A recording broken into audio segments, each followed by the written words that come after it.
Hello everyone, welcome back to the AnArcade. My name is Ryan. Do you want to hear an understatement? Pokemon was a success. Video game cartoons. Seems like a no-brainer. Take one thing kids love and use it to market another thing kids love. Action figures have been doing this for decades, with shows like Transformers, G.I. Joe, Ben 10, He-Man, the list goes on. But those shows are just marketing plastic. How does one market an entirely different media like video games? Many companies and animation studios would try over the years, with some finding success and others fading into obscurity. Today we'll be examining the history of video game-based cartoons to see just what works and what doesn't. I'm not going to be covering every video game based off a cartoon, because if I did, we'd be here forever. I'll be judging each show on a few things. The plot, the animation, the voice acting, the pacing, etc. But most importantly, is it fun to watch? I'll be taking these into consideration when ranking them on a tier list from S, being the best, through F, being the worst. Now these aren't meant to be comprehensive reviews, just an overview of the media and my first impressions with each show. Now with that out of the way, let's watch some fucking cartoons. 1957. Two visionaries found an animation studio that would grow into one of the most recognizable brands of the century. Hanna-Barbera. Over the years, the studio would put out classic after classic. The Flintstones, Yogi Bear, the Jetsons, Scooby-Doo, the Smurfs, Space Ghost, the list goes on. But in the early 80s, they began to slip. With the rise of more and more quality animation studios, viewership of Hanna-Barbera cartoons plummeted from 80% in the 70s to a mere 20%. They needed another success like they had with the Flintstones. So, on September 25th, 1982, Hanna-Barbera debuted the first cartoon ever to be based off a video game, Pac-Man. And from what I can tell, people liked it, and it made a decent amount of money. The wiki even states that during the first airing of the show, the large number of advertisers sponsoring it caused commercial breaks to be double their normal length. The show follows the Pac family, Pac-Man, Miss Pac-Man, Pac-Baby, Sourpuss, and Chomp, as they go about their everyday lives in Pac-Land. All the while, Inky, Blinky, Pinky, and Clyde, and Sue from Miss Pac-Man, try to find the secret location of the Power Pellet Forest for the evil wizard Mesmeron. It's cheesy and it's campy, and I like it. It feels very much like a Hanna-Barbera cartoon, combining elements from the Flintstones, Yogi Bear, and the Smurfs. Though most of the writing is corny and predictable, I found myself giving a chuckle a few times each episode. But still, I'm gonna have to give this one a C tier. It doesn't hold up all too well today, and is outshined by a lot of other entries on this list. But as the first of its kind, it's a fair start, and was fun to look back on. Fun fact, the show actually inspired its own arcade game called Pac-Land. So that's something. A video game based on a cartoon based on a video game. It's another Street Fighter the movie the game scenario. But even with the mild success of Pac-Man, video game cartoons didn't really take off until 1989, with the premiere of the all-time classic, Pole Position.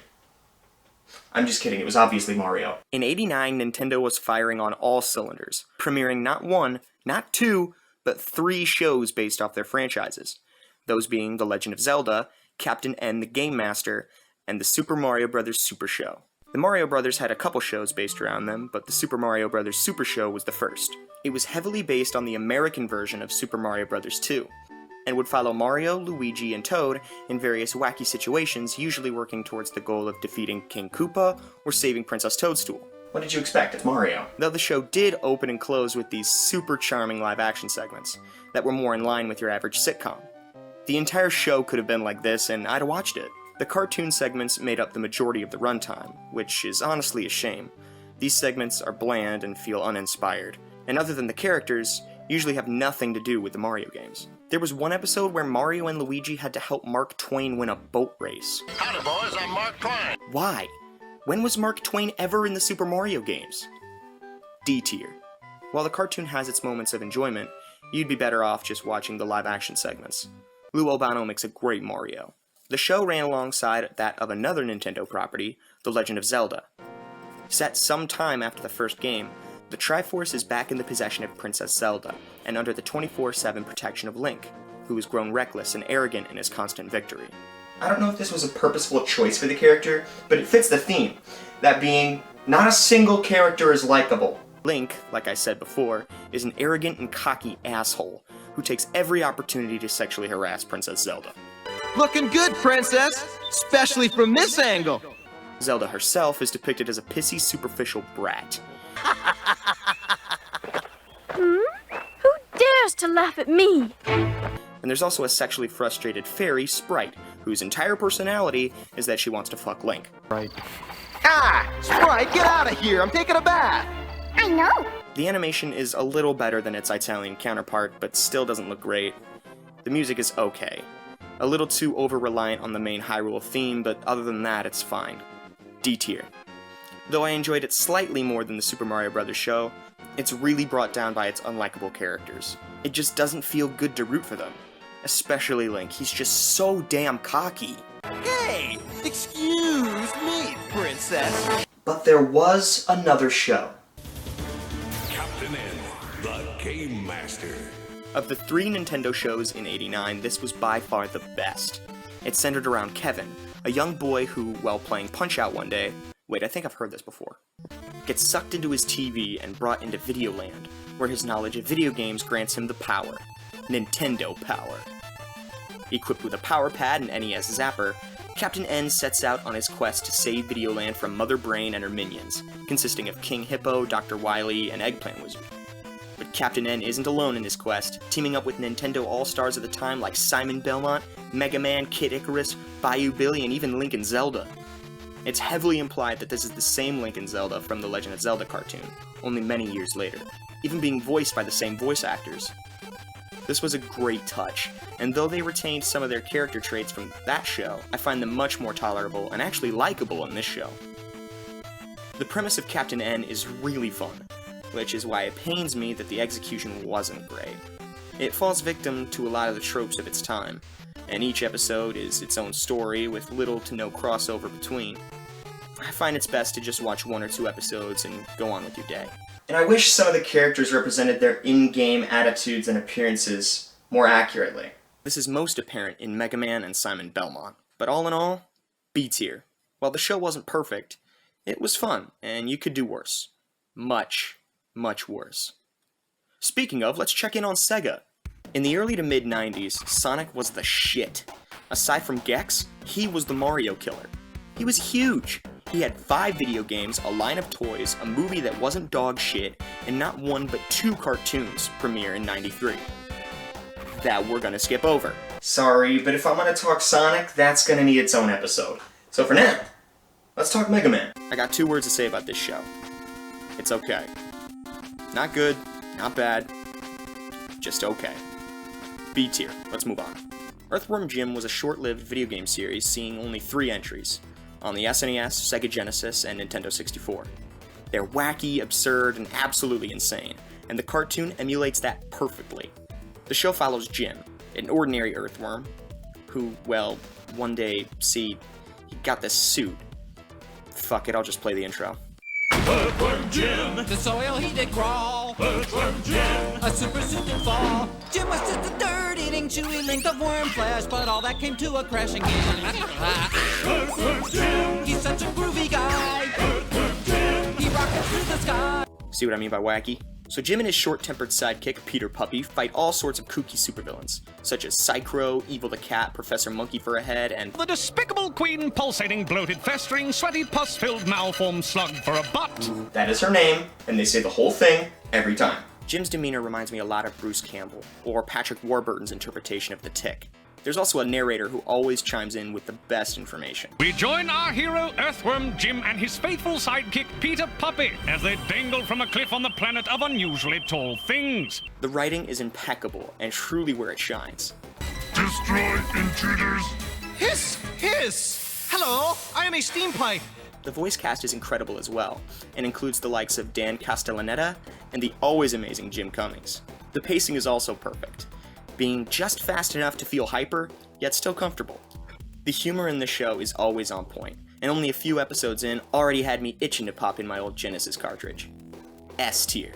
I bought it on DVD, and it would only get better from there, with the next show being 1997's Pokémon, which brings us back to the intro. Like Sonic, I'd like to do a full retrospective of every Pokemon series, so for now we'll say A tier. Donkey Kong Country was released in 1999, and was based off the video game series of the same name. Likewise, the 3D animation aimed to simulate the art style of the game. This unfortunately causes the show to look like shit. The animation is just abysmal, and not just aesthetically, but on a technical level too. Look at this scene from episode 1 where the camera actually clips through one of Candy Kong's breasts during a close-up. Look at this! Who let this air? The show follows Donkey Kong, Diddy Kong, Fucky Kong, and My buddy Dix! as they defend the Crystal Coconut from King K. Rool. And I know it's pronounced K-Rool, but that's not how they pronounce it in the show, so... The show is actually part musical, usually having around 2 songs per episode, which wouldn't be so bad if the voice actors could actually sing. What do you expect from someone who has never ever been the king before? There are some really good songs from time to time, though, such as Donkey Kong's Nobody's Hero. I don't know what's happening to me. I'm getting all the blame for things I didn't do. I actually caught myself humming it at work, but these are like 1 in 3 episodes. As bad as the show is, and it is bad, it's incredibly fun to watch. I'll have to make a new category for this. F+. It's not good, but I'd let it date my daughter. At the turn of the century, Nintendo saw the overwhelming success of Pokemon as an opportunity to introduce more of their IPs to the anime format, giving us Kirby Right Back At Ya in 2001, followed by F-Zero GP Legend in 2003. Let's take a look at these one at a time. First, there's Kirby Right Back At Ya. This show centers around, well, Kirby, who crash lands in Dreamland and has to help the people of Cappy Town fight off monsters that King DDD keeps ordering off the internet. But that's not the only story thing happening. There's also a ton of subplots with characters like Meta Knight, Fololo, and Falala. I'm on episode 11, and I'm still not entirely certain where the plot is going, but that's fine. The show ran for 4 seasons, so there's no harm in letting the story take its time. The show keeps my attention throughout each episode, and I'll probably keep watching even after this video. I will say, the first thing I noticed when watching this show is its unique art style. Instead of completely hand-drawn animation like Pokemon, or fully CG like Donkey Kong Country, Kirby Right Back At Ya chooses to do both simultaneously, which, if I'm being honest, is just jarring. Most characters have both a hand-drawn and a CG model that are used interchangeably throughout each episode. But there's seemingly no rhyme or reason, at least as far as I can tell, as to when one of the hand-drawn characters will switch to a CG model, and vice versa. The CG models aren't integrated into the scene properly, and seem to exist on their own plane. I would have much preferred they went full hand-drawn. But aside from this one specific complaint, the show was a hit for me. A tier. Fun characters, good voice acting, and after 5 or 6 episodes, the art style kinda grew on me. Kirby Right Back At Ya aired on the Fox Box, later 4Kids, and was joined by another Nintendo IP, F-Zero. F-Zero GP Legend follows the story of Rick Wheeler, or as he's called in the Japanese, Ryu Suzaku. Hashtag generic anime name. But for the sake of this video, I'm just gonna call him Rick. Rick is a race car driver / police officer in New York City. One day, his arch-rival, the criminal mastermind Zoda, escapes from prison. Rick chases him down but is killed while in pursuit. 150 years later, New York has been transformed into a techno-metropolis, now called Mute City. Rick is resurrected to work with the Mobile Task Force, a branch of the police department charged with preventing the villainous Dark Million gang from winning F-Zero races, in which the newly resurrected Zoda is now a leading member of. Yeah, the plot is very anime. But it works, and it works well. Like Kirby, F-Zero also goes for both hand-drawn and CG animation, but this time there's recognizable structure to the shifts. Most of the show is hand-drawn, with the CG coming into place only for the F-Zero races, which was definitely the right way to go. It actually makes the races look and feel more in line with an F-Zero video game. Initially for this video, I set out to watch at least 5 episodes of each show. I've watched all 51 episodes of F-Zero, that's how good it is. And the last episode is so good. It may be my favorite finale to any anime ever. No spoilers. It's everything I could have wanted in an F-Zero anime. It fleshes out the world, the characters, and introduces a few new ones who are just awesome and so much fun to root for. The music is a combination of original pieces and remixes of the video game score, which allows the show to feel familiar while still giving it an identity of its own. Final thoughts? F-Zero GP Legend is an amazing show that serves as a shining example as to what video game-based cartoons are capable of. It's an easy S tier. To put it lightly, Is good. despite their increasing quality, cartoons based on video games would seemingly go dormant for the next decade, relying mostly on Pokemon for market representation. That is until 2013, when Namco said, you know what? Fuck it. Pac is back. And fucked it they did. The show sucks. Pac-Man and the Ghostly Adventures is... Okay, I'm just realizing now that I actually never wrote in a plot synopsis for this show. That's how bad it was? Holy shit. I'm sorry. So let me just make it up here on the spot. So Pac-Man is a kid, and he's part of this lineage called the Yellow Ones, who are the only Pac people able to fight ghosts. And it's been so long since the Ghost Wars that nobody believes in ghosts anymore, and then Pac-Man accidentally lets the ghosts out of the maze, and then everyone gets attacked, and then he's hired by the president to stop the ghosts, and that's about as far as I got. The animation is competent, but the writing and characters are insufferable. Let's get this straight. These are not characters that would ever exist in a Pac-Man video game. These are Sonic-level fanfiction OCs that scream inflation fetish. And the voice acting, dear God, the voice acting. Not even 2 episodes in, I already wanted to jam Q-tips into my ears, effectively rupturing my eardrums, thus eliminating my ability to hear the worn-out brake pads they call voice acting. Next time I'm bringing a GPS and a midnight snack. Also, Pac-Man wants to fuck a ghost. No! Bad show! Go to your corner! F tier. Fuck. I need a really good show to wash that down with. What else came out in 2013? Fuck it, we're talking about Pokemon! Pokemon Origins is a short anime miniseries that closely follows the story of the first 2 Pokemon games, those being Red and Blue. Now, if you live under a rock and for some reason have never played a Pokemon game, I'll give you the general rundown. Red is a young boy from Pallet Town who dreams of being a Pokemon master. One day, he and his rival/friend Blue both receive Pokemon from Professor Oak, who sends the 2 out to complete the Pokédex, a device used to record all the data about captured Pokemon. This becomes Red's primary motivation to catch all 141, at the time, Pokemon, hence the whole gotta catch 'em all thing from the main series. Also, before you write about it in the comments, it's 149 because Oak and Red aren't aware of the Mew's existence at this point. The pacing is a bit jagged, but for a series containing only 4 episodes, this is forgivable. Though I would have much preferred it to be a full series spanning 12 to 22 episodes, so the final battle with Mewtwo hits harder. There's a scene where Red's Charizard uses Slash on Mewtwo, and for a second Red sees his fully evolved Pokemon as the Charmander he started out with, and that kinda pulled at my heartstrings. I also like at the end of every episode, it shows Red saving the game, and at the start of each episode, load up a save file. It's a seemingly small but charming touch. The short episode count is really the downfall of this series, though.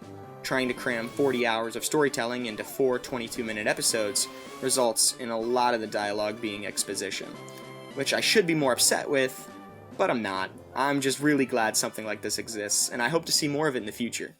A tier. Oh, would you look at that? We're almost out of time. Luckily, I've saved the best for last. 1984's Pole Position! I'm just kidding, jump to 2017. With Netflix's Castlevania. We open on this beautiful shot of just rows upon rows of staked corpses. A woman approaches Dracula's castle. As she enters, he asks why she's come. She tells him she simply wants to learn how to heal people. After mild hesitation and failed intimidation, Dracula finds himself moved by this woman's insistence on helping not only humanity, but Dracula himself. So he obliges to teach her his science. Cut to many years later, and we see the woman being burned at the stake, with priests and churchgoers calling her a witch. Meanwhile, a fair ways away, Dracula, now pictured wearing a wedding ring, returns from his travels only to find his house burned to ash. An elderly lady approaches with flowers and informs him that his wife was burned at the stake. This entire opening makes you want to cry and then punch a wall. It's so beautifully conveyed, and you can feel Dracula's fury build up in yourself as you watch. You just want Dracula to kill everyone. But he doesn't. Not immediately, at least. He gives the people 1 year to make their peace. 1 year to say their goodbyes. A goodbye he never got to say. This first seems merciful, painting Dracula as a sort of just executioner. But this is not the case. In the next scene, we find out 1 year is the amount of time he'll need to build an army of the damned. An army he'll use to genocide humanity into extinction. His son, Alucard, opposes, stating that doing so would kill not only the guilty humans, but the innocent ones, just like his mother. And in honor of her memory, he won't let Dracula do that. So now I'm feeling a little uncertain of the matter. I want to see Dracula get his revenge, but Alucard is right. That would be spitting on her memory. as her dying words were to have pity on the humans. So by the time Dracula's army begins its assault, I'm torn on the issue, happy to see the guilty party punished, but disgusted by Dracula's ruthlessness. That is a child. Introduce Trevor Belmont, last surviving son of the Belmont family, and also a washed-up drunk who couldn't care less about the carnage happening around him. As the series goes on, he warms up to helping others, and eventually, with the help of Cypher and Alucard, follows in his ancestors' footsteps and faces Dracula. We see through Trevor that Dracula's actions, while they may have been justified at first, have over time been twisted and warped into something truly condemnable. The show has very complex characters, something you rarely see in video game cartoons. The only other show I can think of that even comes close is F-Zero, but it's still off by a long shot. The voice actors lend themselves so believably to their roles, which is impressive for a show that has so many accents. The dialogue is orgasmic. I swear, the writers understand that every line of dialogue is room for characterization. Even the most minute and minuscule conversations become a fucking poem when written with this level of care. It reminds me of the good Tarantino films, where half the runtime could just be two guys having a conversation, and it would still feel as exciting as a Marvel movie. The show is rated TV MA for a reason. There's gore out the wazoo, and I'm glad they didn't tone anything down. If anything, they actually toned it up. The artists make Dracula's army look truly terrifying. Now, I don't think many people will argue with me when I say this is the best of the best when it comes to cartoons based on video games. S tier. Where's Season 4? Well, we've reached the end. We've covered it all, from the old to the new. From the good to the not so good. And everything in between. Although I did skip over some lesser known shows. Street Fighter, Mortal Kombat, Defenders of the Realm, Darkstalkers, etc. And Castlevania wasn't the last cartoon to be based on a video game, as just last year, Netflix released a show based on Capcom's Dragon's Dogma. But that's a video for another time. Thank you all very much for watching. If you made it this far, you deserve a medal. Be sure to like the video if you did, and subscribe so you don't miss out on any other videos like this. Comment down below what's your favorite cartoon based off a video game. And I'll see you guys next time.